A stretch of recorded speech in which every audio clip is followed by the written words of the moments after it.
네, 시작을 할까요? 무관중으로 원래 진행되는 박람회인데 제가 사람을 한 명도 앞에 앉히지 않고 강의를 해본 적이 없어서 좀 걱정했는데 여러분들이라도 계셔서 진짜 다행이라고 생각합니다. 안녕하십니까. 저는 커리어 대학사업팀 임지현 컨설턴트라고 하고요. 현재는 서울 숙명여자대학교에서 대학일자리센터 컨설턴트로 근무 중입니다. 이따가 안내를 드릴 테지만 저희 학교는 여러분들처럼 이제 지역 청년들이나 타대생들도 방문해서 상담을 받을 수 있으니까 더 궁금한 사항이 있으면 저희 학교로 오셔서 상담 받으시면 좋을 것 같고요. 이번 시간은 제가 한 20분 정도로 아주 짧게 자소서에 대한 핵심을 좀 알려드리려고 합니다.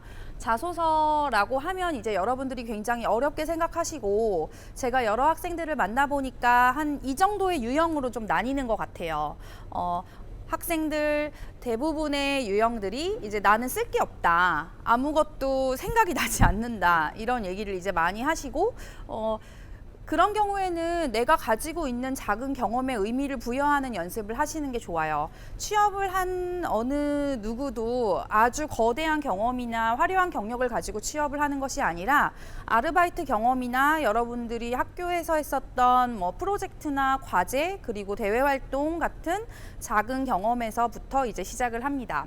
그리고 이제 대부분의 대기업들은 글자 수가 있죠. 짧게는 500자, 300자 그리고 길게는 1000자 이상의 글자 수가 제한이 있기 때문에 여러분들이 처음부터 이 글자 수를 의식하고 이제 작성을 하지 마시고 최대한 릴렉스한 환경에서 편안한 글쓰기를 하신 다음에 전문가의 도움을 받거나 그것에 맞는 역량을 도출해 나가는 방법으로 자소서를 작성해 나가시는 게 도움이 될 것입니다. 그 다음 이제 직무 경험을 많이 강조를 하시죠. 경험뿐만 아니라 기업에서는 직무 경험을 굉장히 많이 강조를 합니다. 하지만 여러분, 우리는 신입으로 지원을 하는 건데 이제 직무랑 딱 맞는 경험이나 너무 아주 일치하는 경험을 찾기보다는 예를 들어 공공기관 같은 경우에는 대민 업무나 이제 민원인들을 많이 만나니까 여러분들이 다양한 접점에서 이제 고객들과 소통했던 경험을 써주시면 그것이 직무에 관련된 경험이라는 거죠. 그래서 여러분들이 대기업에 가고 싶다고 해도 꼭 대기업 인턴을 해야 되는 거는 아니에요. 그래서 여러분들이 일상생활에서 이제 겪었던 여러 가지 경험들로 직무랑 효율적으로 엮어 나가는 것이 가장 중요합니다. 그 다음 이제 합격자 소설을 많이 보시죠. 어떻게 쓰면 합격을 할까? 저도 되게 많이 이거를 봤던 것 같은데 합격자 소설을 만약에 보실 거면 여러분들의 소신이 되게 중요해요. 어떤 자소서는 정말 잘 썼다 라는 생각이 들기도 하지만 이제 어떤 자소서는 이게 왜 됐지? 라고 생각할 수도 있죠. 그래서 합격 자소서를 너무 맹신하거나 이것에 의존하거나 따라 쓰는 것은 그렇게 좋지 않은 방법이라고 생각합니다. 그래서 자소서의 초안을 잡기 전에 내가 어떤 사람이고 어떤 경험을 했고 무엇을 과제로 했고 프로젝트를 했고 여러분의 경험을 한번 정리를 해보시는 게 가장 기초적인 작업이라고 할 수 있죠. 지금 코로나 얘기를 안 하고 넘어갈 수가 없어요, 여러분. 채용 동향 오전에 있었던 것에도 이제 얘기가 언급이 됐지만 지금 코로나 때문에 이제 채용이 없어지거나 아니면 다른 방식으로 변경되는 경우들이 굉장히 많아지고 있습니다. 그래서 없어지는 경우도 너무 실망하지 않으셔도 되는 게 만약에 기업이 채용을 하기로 했으면 상반기 채용을 못했으면 하반기 때로 이제 넘기기도 하니까 너무 실망하지는 마시고요. 그래서 코로나 때문에 이제 채용 계획이 이제 변경되고 여러분들이 대비해야 될 것들은 이런 AI 면접 같은 것이죠. 그래서 대부분의 1차 면접을 화상 면접으로 많이 치르고요.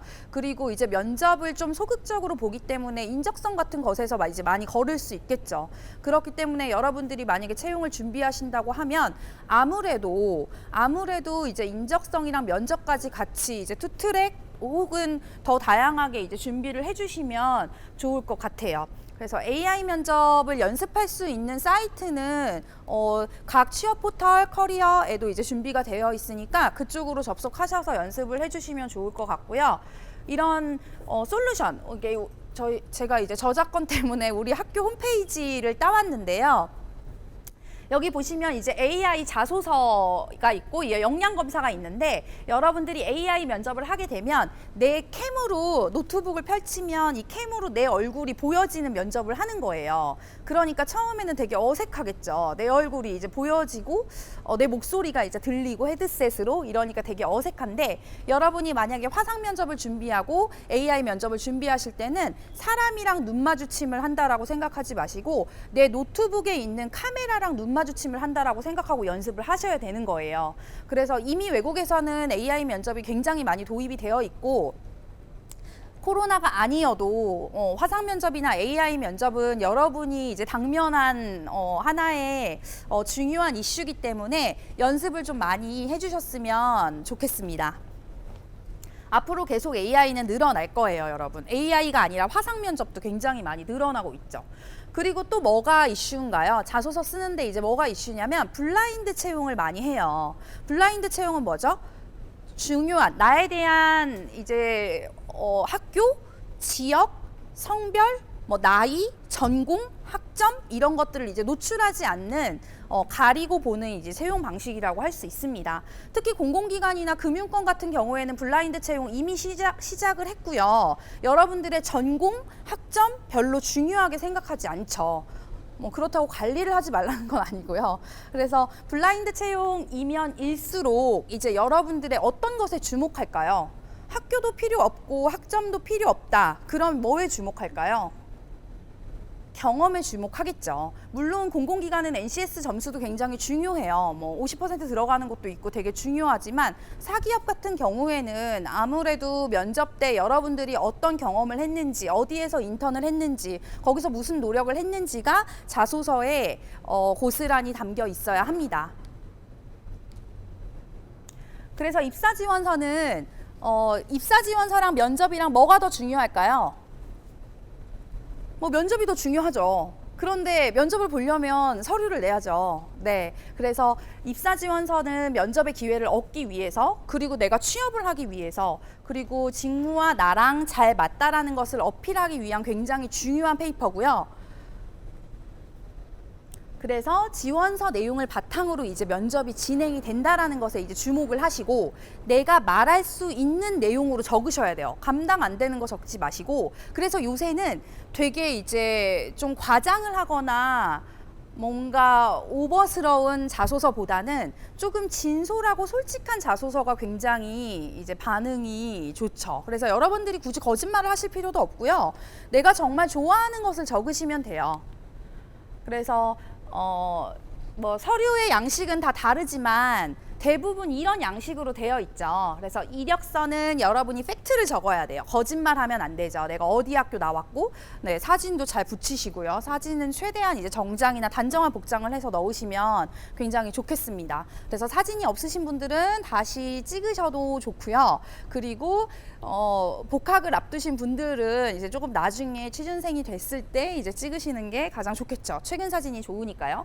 그리고 자기소개서 항목도 이제 기업마다 다 다르지만 어느 정도 내가 연습을 하려면 이 정도의 기본적인 항목들은 좀 생각을 해주셔야 된다고 이제 생각을 합니다. 그래서 이력서는 이렇게 나뉘고 있어요. 제 사진을 넣어놨는데요. 사진 이렇게 넣어주시고요. 빈칸을 다 채워주시면 돼요. 이거 이제 대기업 형식인데요. 빈칸을 다 채워주시고 여기에서 이제 주소 같은 경우에는 여러분의 고향이 만약에 경북 구미예요. 그러면 근데 지금 사는 곳은 서울이고 내가 서울에서 취업을 할 거예요. 그러면 어디 주소를 써요? 실거주지 주소를 쓰시는 거예요. 굳이 서울에서 취업할 건데 내가 고향 주소를 쓰시면 괜히 불리한 질문을 받을 수 있으니까 주소는 이거 되게 많이 착각하시는데 실거주지로 쓰시는 게 맞아요. 그리고 나머지는 다 채워주시면 돼요. 다 채워주시고 이제 이메일 주소 가끔 되게 뭐 이상하고 길고 뭐 이런 주소는 좀 취업용 이메일로 바꿔주시면 더 좋겠죠. 그래서 희망 직무 되게 많아요. 요새는 계열사도 많고 이제 직무에 대한 것도 되게 많으니까 본인이 선택한 계열사, 뭐 롯데도 되게 많고 CJ도 계열사 되게 많죠. 이런 계열사 잘 선택하시고요. 그 다음에 취업용 사진 제가 강조해 드렸죠. 거주지 주소로 적어주시고 이메일 아이디 신경 써주세요. 그리고 취미 특기 관련해서요, 여러분. 취미를 그냥 솔직하게 적으셔도 돼요. 뭐 요새는 뭐 넷플릭스 보기, 게임하기, 공포 게임하기도 적어요. 우리 여대생들은 공포 게임하기도 적고. 그래서 여러분들이 괜히 이제 면접에서 잘 보이고자, 옛날에는 그랬죠. 이제 면접에서 잘 보이고자 뭐 영자 신문 읽기, 뭐 이런 거 굳이 적지 않으셔도 상관없어요. 그래서 여러분들이 정말 좋아하고, 왜냐하면 면접 때 질문이 들어갈 수 있어요. 여러분들이 만약에 뭐 자전거 타기를 적으시면 당신의 자전거 뭐냐, 어디를 주로 많이 라이딩 하냐, 뭐 이런 구체적인 질문이 갈 수 있으니까 굳이 이제 막 꾸며내서 적지 않는 것을 저는 권장해 드립니다. 그래서 다 빈칸 채우기예요. 특히 공공기관 같은 경우에는 최대한 많이 적으셔야 되고요. 직무에 관련된 과목 뭐 들었냐. 그래서 예전에 들었던 학점까지 다 까서 경영이나 회계나 마케팅에 관련된 모든 그런 원론적인 수업들을 잘 채우셔야 돼요. 만약에 쓰는 칸이 3칸인데 나는 별로 관련성이 없는 것 같아서 한 칸만 채우면 불리할 수 있어요. 그래서 여러분들이 어떻게든 빈칸을 채울 수 있으면 조금 다 채워주시고요. 이거는 뭐 졸업 예정 날짜는 정말로 이제 서류적인 거니까 잘 체크해 주시고요. 공백기 사유 같은 경우나 이제 병역에 관련된 내용도 관련 평가거나 이제 내가 유리하게 작용할 수 있는 부분에 대해서는 충분히 채워 주셔야 되죠. 네, 경영이나 이제 회계나 사무 행정 쪽에 이제 지원을 하시는 부분인데 내가 만약에 행정병이었어. 그럼 무조건 어필하셔야죠. 군인들 되게 이제 단축키? 그거 장난 아니라면서요. 네, 그래서 그런 중요한 부분들은 좀 강조를 해주세요. 내가 만약에 기계나 자동차 쪽에 이제 지원을 하는데 만약에 내가 정비병이었으면 무조건 어필하셔야죠. 그래서 뭐 군 경험은 무조건 쓰지 말아라 이건 아니에요, 여러분. 그래서 저는 여러분이 만약에 병과 관련된 어떤 활동을 하셨거나 근무를 하셨다면 그 부분에 대해서 어필하셔도 상관없다고 생각을 합니다. 저는 오히려 막 과외 이런 거보다는 관련 병과에서 근무했던 경험이 훨씬 낫다고 생각을 하는 편이고요. 그래서 담당 업무 뭐 이런 약수라는 부분에 대해서도 이제 써주시고, 예를 들어 이력서에 이렇게 주요 경력 사항을 쓰라고 하면 여러분들 되게 문장으로 많이 쓰시는데 개조식으로 작성해 주시는 게 좋아요. 어디 지점에서 무슨 아르바이트 하였음, 뭐 했음, 이렇게 쓰는 게 이제 개조식이라고 하거든요. 그래서 조금 간략하게 작성하시는 부분은 이렇게 보기 쉽게 작성을 해주시면 아주 좋겠죠. 그리고 경력사항에 내가 회사에서 근무한 경험이 아니어서 아무것도 안 적는 분들이 되게 많은데, 만약에 내가 아르바이트, 동네 커피숍, 카페에서 1년 동안 아르바이트를 했어요. 그럼 적어야 돼요, 말아야 돼요? 입이 안 보이니까 잘 모르겠네요. 적어야 돼요, 여러분. 그래서 돈을 받고 한 모든 노동 활동을 경력사항에 적어주셔야 합니다. 우리는 신입으로 지원할 거니까 어떤 경험도 헛되이 쓰이지 않게 다 넣으셔야 돼요. 이런 식으로 지점까지 좀 써주시면 더 좋을 것 같아요. 왜냐하면 유통업 같은 경우에는 그 로컬의 지점 특성들이 다 있잖아요. 그렇기 때문에 이런 지점도 조금 언급을 해주시면 더 좋을 것 같고, 여의도에 있는 카페랑 뭐 이제 동네에 있는 카페랑 약간 분위기나 주거래층이 다르듯이 여러분들이 근무했던 아르바이트의 특성을 조금 더 구체적으로 적어주시면 아마 좋아할 거예요. 그래서 이거는 쭉 읽어주시고요. 표현 쉽게 하라, 그리고 직설적으로 작성해 주시고요. 너무 여러 개를 나열하지 마시고 하나를 구체적으로, 직관적으로 작성을 해주시면 돼요. 그리고 구체적인 스토리텔링 방법은 제가 나중에 알려드릴게요. 소제목 붙이셔도 좋은데 남자분들은 타이틀 붙이는 거 되게 어려워하시는데 이게 없다고 떨어지는 거는 아니니까 이런 창작의 고통을 만약에 내가 너무 느낀다 이러면 타이틀은 안 붙이셔도 상관없어요. 그리고 자소서 항목으로 배열해 주시고 누구한테 자꾸 보여주세요, 여러분. 제가 아까 저 숙대에 있고 찾아와도 된다고 이제 얘기를 했잖아요. 그래서 여러분들 학교에도 분명히 있을 거예요. 학교에도 분명히 있고 지자체나 고용센터에서 이제 상담 받는 선생님들 도움 받을 곳들이 굉장히 많으니까 누군가에게 이제 보여주시고요. 그리고 최종 제출하기 전에 백업을 해놓으세요. 면접을 가야 되는데 내가 뭐라고 썼는지 하나도 모르겠어요. 그러면 어떻게 면접 준비해요? 그래서 내가 써놓은 서류를 최대한 백업을 해놓으시면 면접 볼 때 도움이 됩니다. 이상한 소리 하면 안 되죠. 그래서 제가 아까 구체적인 사건으로 정리를 하라고 했잖아요. 그래서 여러분들 공식 되게 좋아하죠. 네, 공식으로 이제 정리를 해보자면 어떤 상황인지를 먼저 쓰세요. 예로 보여드릴까요? 내가 여름방학 때 구청 아르바이트 교육기획 업무를 맡아서 성과를 냈는데 이 상황에 대해서 일단 한 주를 생각해 보시고 아르바이트도 좋고요. 여러분들 지금 뭐 군생활 하셨을 때 상황도 좋아요. 그리고 내가 맡았던 과제나 아니면 나의 역할을 생각해 보세요. 그 다음 내가 그 역할을 잘하기 위해서 했던 행동이나 노력을 생각해 주시고요. 그래서 어떤 결과를 냈는지를 써주시면 돼요. 그래서 이렇게 정리하는 게 한 번에 되진 않아요. 자소서라는 글이 여러분 원래 이렇게 우리가 작가도 아닌데 이게 막 술술 써지는 글이 아니거든요. 그래서 처음부터 너무 술술 쓰려고 하지 말고 이 스타 기법에 맞춰서 한 줄 한 줄 정리해 보시면 어느 정도 경험이 정리가 될 거예요. 그렇게 해서 이 경험의 덩어리를 한 3덩어리 정도 내 포트폴리오처럼 가지고 있으면 어떤 자소서든 약간 붙여넣기가 가능하게 이제 되게 만들어 놓으면 편리하겠죠. 그래서 대부분 이제 면접이 중요하고 직무 관련된 실무 능력이 되게 중요하니까 여러분들이 내가 실무랑 딱 맞진 않지만 관련 있는 어떤 경험을 했는지를 자꾸 기억해 내셔야 되고요. 내가 나를 이렇게 알지 못하면 설명도 못하죠. 인사 담당자도 나를 알지 못하고요. 여러분들 어떤 프로젝트 했는지, 아르바이트 했는지, 대외 활동 했는지, 동아리 했는지, 서포터즈 했는지, 군생활을 했는지, 오늘 가서 이제 막 컴퓨터 앞에서 진짜 내가 완벽한 글을 써야지 이거는 아니고요. 조금 편안한 상황에서 좀 메모해 보시듯이 작성을 해보는 게 처음에는 도움이 될 거라고 생각을 합니다. 그래서 제가 군 경험도 활용할 수 있다라고 이제 강조를 드리고 싶고 본인의 병과와 직무와 관련된 연관성을 찾아주시면 좋죠. 특히 이제 남성 조직 같은 경우에는 이것에 대해서 공감할 수 있으니까 저는 활용하셔도 된다고 생각하고요. 군 경험도 사회생활이므로 원만한 생활을 위해서 이제 어떤 희생을 했고 내가 어떤 노력을 했는지 네. 요새 또 공공기관이나 사기업에서 이제 희생 키워드나 직업윤리 키워드 되게 좋아하거든요. 그래서 여러분들이 사회생활 하면서 내가 어떤 부분, 어떤 힘든 일 맡아서 했는지를 좀 써주시면 좋죠. 그래서 선임이나 상사, 간부의 지시에 내가 어느 정도 이제 최선을 다했거나 노력을 했던 경험, 후임들을 교육하고 관리하면서 겪은 나만의 노하우나 리더십에 대해서 강조해 주셔도 좋습니다.